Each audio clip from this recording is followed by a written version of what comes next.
میں ایک سادی سی بات کرتا ہوں، اتنے لوگ جتنے لوگ یہاں بیٹھے ہیں اگر کسی دنیا دار کے ڈیرے پہ چلے جائیں اور اس سے کوئی چیز طلب کریں اور وہ دینے کی استطاعت رکھتا ہو تو وہ کیا خالی لٹائے گا؟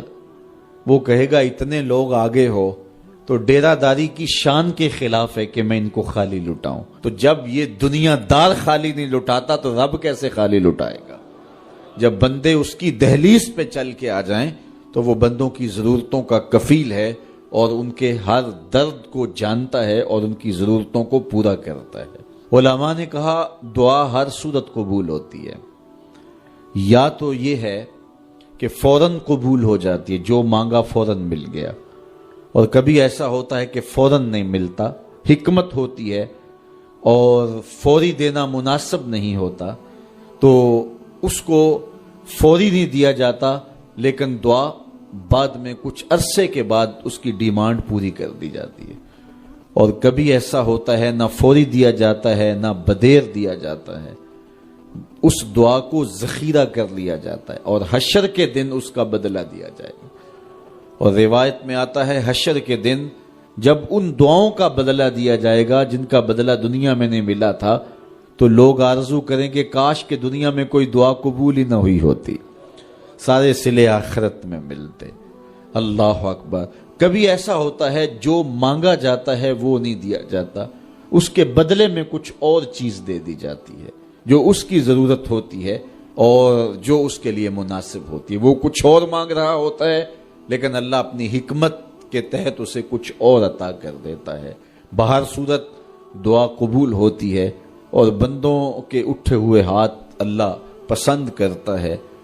آج یہ بھی بحث چلتی ہے نہیں مانگنا چاہیے، فلاں وقت میں نہیں مانگنا چاہیے، تو وہ کہتا ہے مجھ سے مانگو جب بھی مانگو، میرا دست کرم تمہیں دینے پہ آمادہ ہے۔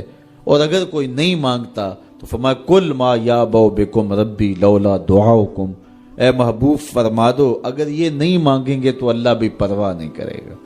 مانگنا تمہاری ضرورت ہے، اگر تم مانگتے رہو گے تمہاری جھولیاں بھرتا رہے گا، اور اگر تمہیں اسے نہیں پکارو گے تو وہ بھی تمہاری پرواہ نہیں کرے گا۔ تو اس کے حضور دعائیں مانگو، اپنی آرزویں پیش کرو، اپنی تمنائیں اس کے حضور پیش کرو۔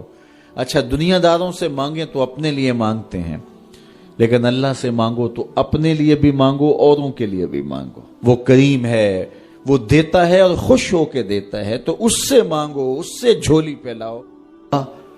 اللہ سے راز و نیاز کی باتیں، جو باتیں بندہ کسی سے نہیں کر سکتا وہ اپنے رب سے ڈائریکٹ کرتا ہے، اپنے دل کے سارے دکھڑے اپنے رب کی دہلیز پہ رکھتا ہے اور اپنی ساری ضرورتیں مالک کی چوکھٹ پہ رکھ دیتا ہے، اور اس سے مانگتے ہوئے بندے کو شرم نہیں آتی، حیا نہیں آتا، بلکہ اس سے مانگتے ہوئے فخر محسوس ہو رہا ہوتا ہے کہ میں اپنے رب سے مانگ رہا ہوں۔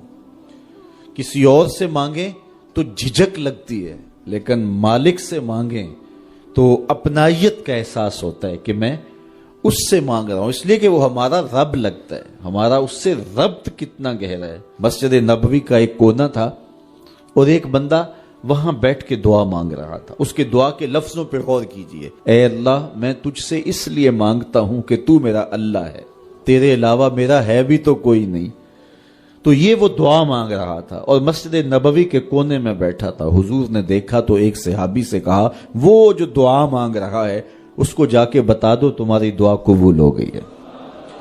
وہ مانگ اس ڈھب سے رہا ہے۔ تو یہ دعا اپنے رب سے نیاز ہے، دعا خود عبادت ہے۔ جب تمہاری ضرورتوں کا کفیل وہ ہے تو پھر اس سے نہیں مانگیں گے تو کس سے مانگیں گے؟ اور جب اس سے بندہ مانگتا ہے تو پھر وہ مانگنے والے کی لاج بھی رکھتا ہے۔ ان ربکم حیی کریم یستحیی من عبدہ اذا رفع یدہ ان یردہما صفرا، تمہارا رب حیا کرنے والا کریم ہے، جب بندے اس کے سامنے ہاتھ پھیلا کے دعا مانگتے ہیں اللہ فرماتا ہے مجھے شرم آتی ہے ان کے اٹھے ہوئے ہاتھ خالی کیسے موڑوں۔ جب انہوں نے مجھ سے مانگا ہے تو میں نے بھی نہ دیا تو کون دے گا؟